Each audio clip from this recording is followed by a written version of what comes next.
11 अक्टूबर का ये दिन बहुत ही ऐतिहासिक है। आज नया इतिहास रचने वाले मां भारती के दो महान रत्नों की जन्म जयंती है। भारत रत्न श्री जयप्रकाश नारायण जी और भारत रत्न श्री नानाजी देशमुख, ये दोनों ही महान सपूत ग्रामीण भारत की आवाज थे। लोकतंत्र की क्रांति के अगुवा थे। किसानों और गरीबों के कल्याण के लिए समर्पित थे। आज इस ऐतिहासिक दिन देश की आत्मनिर्भरता के लिए, किसानों के कल्याण के लिए दो महत्वपूर्ण नई योजनाओं की शुरुआत हो रही है। पहली, प्रधानमंत्री धन धान्य कृषि योजना और दूसरी दलहन आत्मनिर्भरता मिशन। ये दो योजनाएं भारत के करोड़ों किसानों का भाग्य बदलने का काम करेगी। इन योजनाओं पर भारत सरकार करीब 35,000 करोड़ रुपए से ज्यादा खर्च करने वाली है।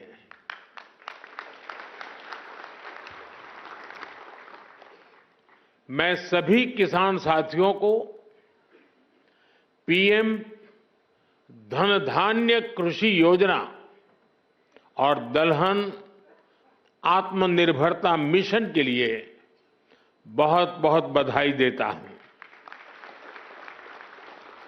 साथियों, खेती और किसानी हमेशा से हमारी विकास यात्रा का एक प्रमुख हिस्सा रही है।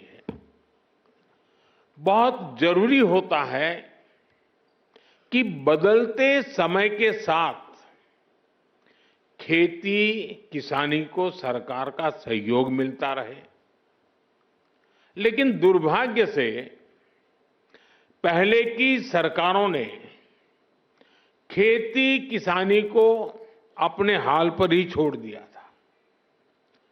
सरकार की तरफ से कृषि को लेकर कोई विजन ही नहीं था, कोई सोच ही नहीं थी।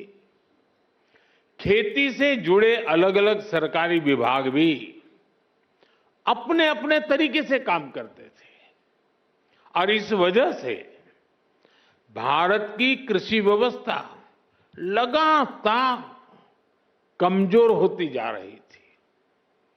21वीं सदी के भारत को तेज विकास के लिए अपनी कृषि व्यवस्था में भी सुधार करना आवश्यक था और इसकी शुरुआत हुई 2014 के बाद से।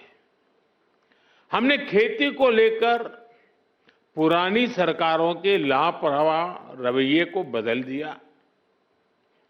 हमने आप सभी किसानों के लिए, उनके हित में बीज से लेकर बाजार तक अनगिनत रिफॉर्म किए, सुधार किए। इसके परिणाम आज हमारे सामने है। बीते 11 वर्षों में भारत का कृषि निर्यात करीब करीब 2 गुना हो गया।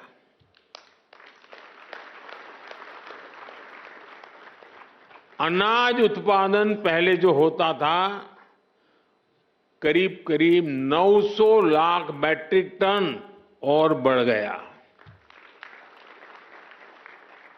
फल और सब्जियों का उत्पादन 640 लाख मैट्रिक टन से ज्यादा बढ़ गया। आज दूध उत्पादन में हम दुनिया में नंबर 1 है। भारत दुनिया का दूसरा बड़ा फिश प्रोड्यूसर है। भारत में शहद उत्पादन भी 2014 की तुलना में 2 गुना हो गया है। अंडे का उत्पादन भी बीते 11 वर्षों में डबल हो गया है। इस दौरान देश में 6 बड़ी फर्टिलाइजर फैक्ट्रियां बनाई गई हैं। 25 करोड़ से ज्यादा सॉइल हेल्थ कार्ड किसानों को मिले हैं। 100 लाख हेक्टेयर में सूक्ष्म सिंचाई की सुविधा पहुंची है। पीएम फसल बीमा योजना से करीब 2 लाख करोड़ रुपए, यह आंकड़ा छोटा नहीं है, 2 लाख करोड़ रुपए क्लेम के रूप में किसानों को मिले हैं। बीते 11 साल में 10,000 से ज्यादा किसान उत्पाद संघ एफपीओज बने हैं। अभी मुझे आने में देरी इसलिए हुई कि मैं कई किसानों के साथ गप्पा गोष्ठी कर रहा था। अनेक किसानों से बात हुई, मछुआरों से बातचीत हुई, महिलाएं जो कृषि क्षेत्र में काम कर रही हैं उनके अनुभव सुनने का अवसर मिला मुझे। ऐसी अनेक उपलब्धियां हैं जो देश के किसान ने बीते 11 वर्षों में अनुभव की है। लेकिन साथियों, आज देश का मिजाज ऐसा बन गया है कि वो कुछ उपलब्धियों से ही संतुष्ट नहीं होता है। हमें विकसित बनता है तो फिर हर क्षेत्र में लगातार बेहतर करते ही रहना होगा, सुधार करना ही करना होगा। इसी सोच का परिणाम है पीएम धन धान्य कृषि योजना। अगर ये वीडियो आपको पसंद आया है तो इसे लाइक जरूर करें। अगर चैनल अभी तक सब्सक्राइब नहीं किया है तो कर लें और नोटिफिकेशन पाने के लिए बेल आइकन भी दबा दें।